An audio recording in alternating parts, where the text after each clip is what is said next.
Assalamualaikum warahmatullahi wabarakatuh. Selamat pagi anak-anak.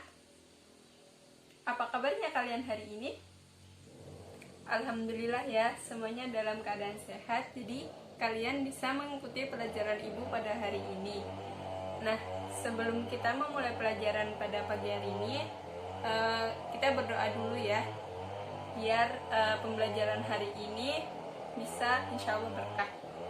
Ketua kelasnya silahkan memimpin berdoa. Ketua kelasnya siapa?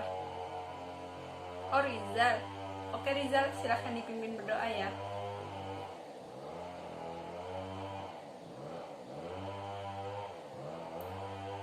Oke anak-anak, karena kita sudah berdoa, selanjutnya ibu akan mengabsen kehadiran kalian dulu ya. Hasnah Amanina, Fatki Riza, Syifa Arinal Haq, Hana Nur Fadilah, Ilyas Fatah, Amir Fikri Wolido. Ya, semuanya sudah hadir ya. Alhamdulillah semuanya lengkap. Oke, selanjutnya sebelum kita masuk ke pembelajaran, ibu ingin sedikit mereview tentang pelajaran IPA kalian dulu waktu di SD. Nah, dulu kan waktu di SD itu kalian sering kan mengukur misal panjang meja, panjang kursi, atau mungkin panjang lantai di rumah kalian. Nah, kalian tahu nggak proses itu tuh dinamakan apa? Siapa yang tahu, coba angkat tangan. Ya, gimana Hana? Ya, bener banget. Nah, proses itu dinamakan pengukuran. Untuk agar kalian lebih paham, coba kalian perhatikan video berikut ini ya. Baik anak-anak, karena kalian sudah menonton tayangan video tadi, ibu berharap kalian bisa lebih memahami dan mengambil kesimpulan bahwa kegiatan pengukuran itu sangat penting untuk kita di kehidupan sehari-hari. Untuk tujuan pembelajaran hari ini yaitu ibu berharap kalian dapat menjelaskan pengertian dari pengukuran, pengertian dari besaran, pengertian dari satuan, dan menerapkannya dalam kehidupan sehari-hari. Pertemuan hari ini cukup membahas mengenai konsep dari pengukuran, besaran, dan satuan. Untuk besaran pokok dan besaran turunan kita pelajari di pertemuan selanjutnya. Di sini ada yang tahu nggak pengukuran itu apa sih? Yang tahu bisa angkat tangan ya. Ya, gimana Ilyas?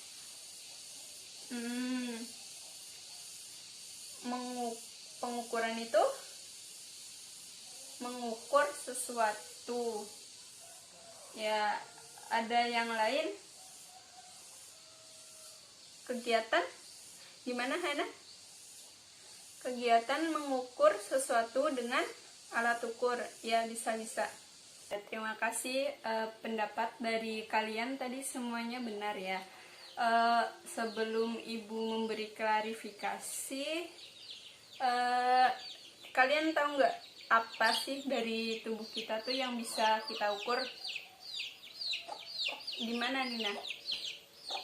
Benar, tinggi badan bisa. Terus apa lagi?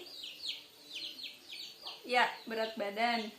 Terus ibu kasih contoh nih, misal kita waktu demam, kan itu kita panas ya. Terus mengukurnya itu dengan apa? Kalau tahu kita panas, suhu kita bertambah panas, itu kita mengukur dengan alat apa? Ya, bener banget, termometer. Yang diukur berarti itu apa?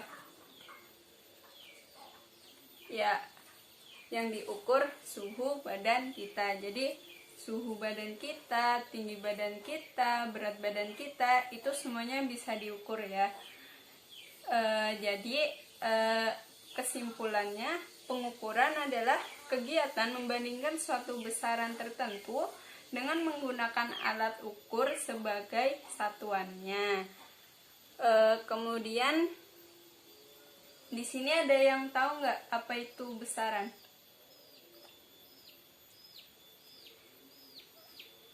Coba Ibu pengen dengar pendapatnya Hana.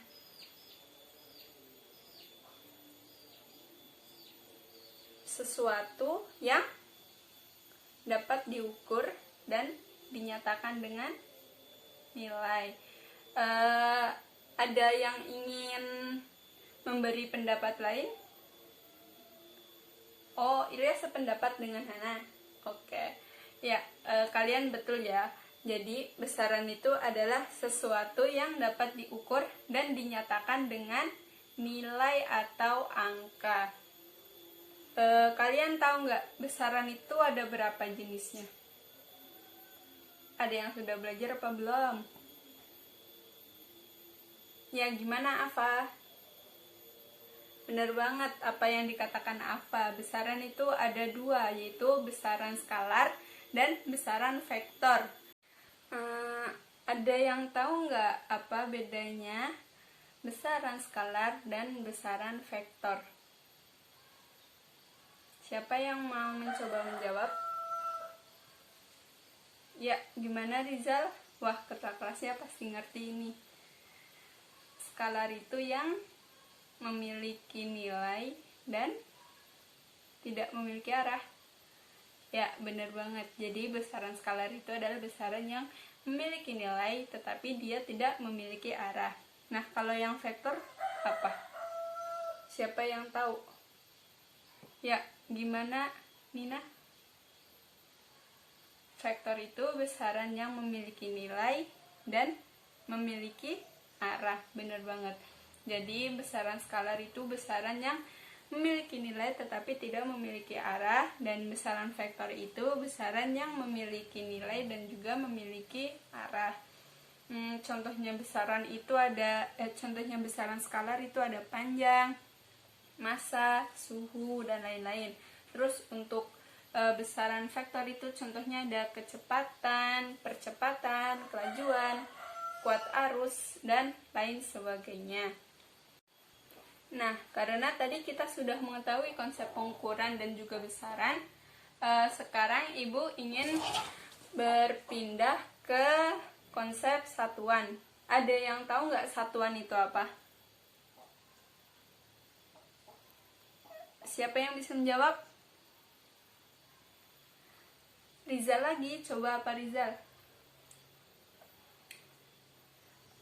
Ukuran yang digunakan untuk mengukur suatu benda. Ya, bener banget. Pasti semalam udah baca materinya ya. Bagus. Jadi teman-teman, benar seperti apa yang dikatakan oleh Rizal. Satuan itu adalah ukuran yang digunakan untuk mengukur suatu benda.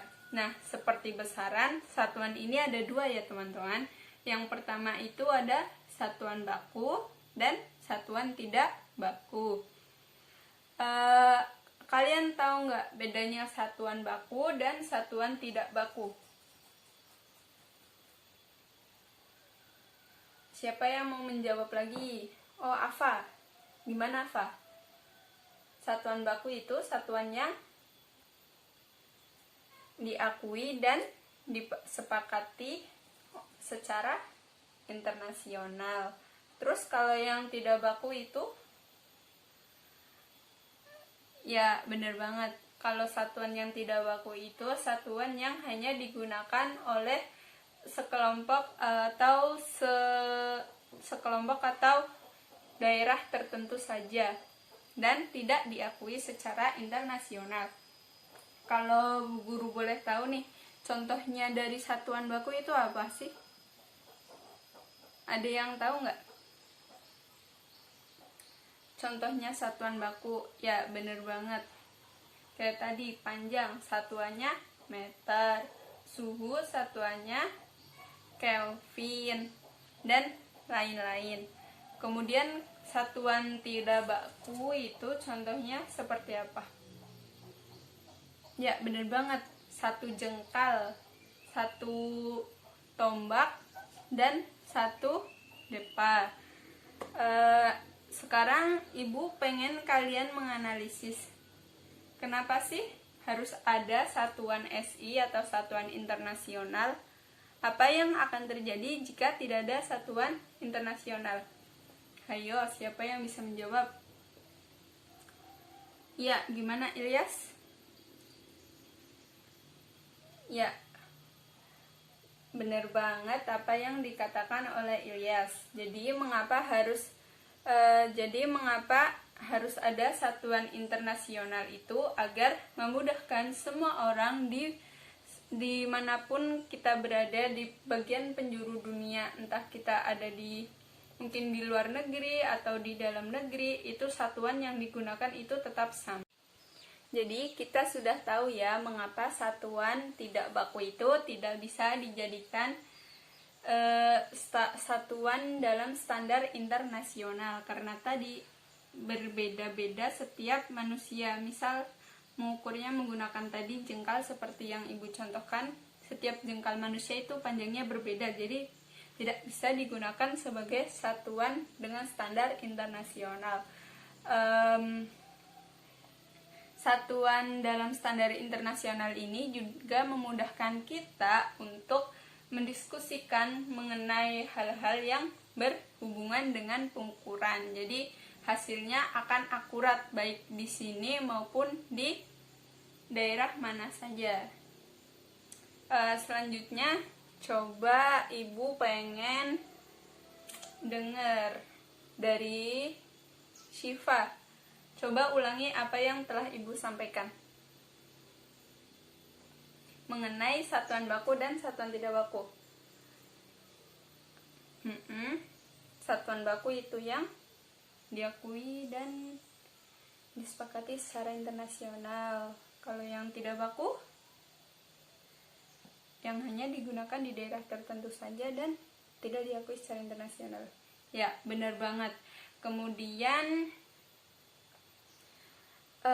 apa alasan mengapa satuan tidak baku itu tidak disepakati atau tidak dapat digunakan secara internasional? Ibu pengen dengar pendapatnya Nina. Ya, bener banget ya teman-teman apa yang tadi disampaikan oleh Nina. Berarti ibu harap kalian semua paham ya. Bisa dimengerti nggak apa yang ibu sampaikan? Ya, sip. Oke anak-anak, karena tadi kita sudah membahas mengenai pengukuran, besaran, dan juga satuan, ibu ingin tahu apa sih hubungannya antara pengukuran dan juga satuan. Ayo, siapa yang mau berpendapat? Dari tadi ibu belum dengar suaranya dari Ilyas, kayaknya dari tadi diam-diam aja. Ya, benar banget. Karena dalam pengukuran itu sendiri kan kegiatan membandingkan suatu besaran dengan menggunakan satuan. Jadi itu ya. Jika pengukuran tidak menggunakan satuan, itu akan rancu nanti hasilnya. Kemudian manfaat kita mempelajari pengukuran ini apa sih kalau boleh tahu? Ya, kita bisa memanfaatkan atau menerapkan kegiatan pengukuran ini dalam kehidupan kita sehari-hari. Ya, jadi kesimpulan hari ini pertama yaitu pengukuran. Pengukuran adalah kegiatan mengukur suatu benda dengan menggunakan alat ukur, di mana pengukuran ini merupakan kegiatan membandingkan besaran dengan menggunakan satuan. Kemudian kedua, besaran. Apa sih itu besaran tadi? Ya, benar banget. Besaran adalah sesuatu yang dapat diukur dan dinyatakan dengan angka atau nilai. Besaran tadi ada dua, yaitu besaran skalar dan juga besaran vektor. Besaran skalar itu yang mempunyai nilai dan tidak memiliki arah, dan besaran vektor adalah sesuatu yang memiliki nilai dan memiliki arah. Yang terakhir ada satuan, yaitu sesuatu yang digunakan untuk mengukur suatu benda. Bener banget. Satuan juga ada dua ya, yaitu satuan baku dan satuan tidak baku. Satuan yang dapat digunakan dalam skala internasional itu satuan yang apa tadi? Bener banget, satuan baku. Kalau yang baku seperti hasta, jengkal, tombak, itu tidak bisa ya digunakan sebagai satuan internasional. Jadi mungkin cukup sekian pembelajaran hari ini. Sebelumnya Ibu sangat mengapresiasi kelas 7A ini karena kalian sangat aktif, sangat kritis, dan juga kalian berani memberikan pendapat. Jadi beri tepuk tangan untuk kalian dulu. Selanjutnya, karena Ibu ingin mengetahui tingkat pemahaman kalian, Ibu ingin memberi kalian kuis ya. Kuisnya cukup satu pertanyaan saja. Ibu dikte ya. Jelaskan apa yang dimaksud dengan pengukuran, besaran, dan juga satuan. Untuk tugas yang harus kalian kerjakan di rumah yaitu ukurlah tinggi badan serta berat badan kalian ya. Di pertemuan selanjutnya akan Ibu tanyakan satu persatu. Untuk materi selanjutnya yang akan kita bahas di pertemuan besok yaitu materi besaran pokok dan juga besaran turunan. Jadi kalian sebelum memasuki kelas bisa belajar dulu ya di rumah mengenai besaran pokok dan juga besaran turunan. Mungkin cukup sekian pembelajaran hari ini, dan Ibu merasa sangat menyenangkan karena kelas kalian itu sangat aktif. Mungkin cukup sekian pembelajaran hari ini. Wassalamualaikum warahmatullahi wabarakatuh.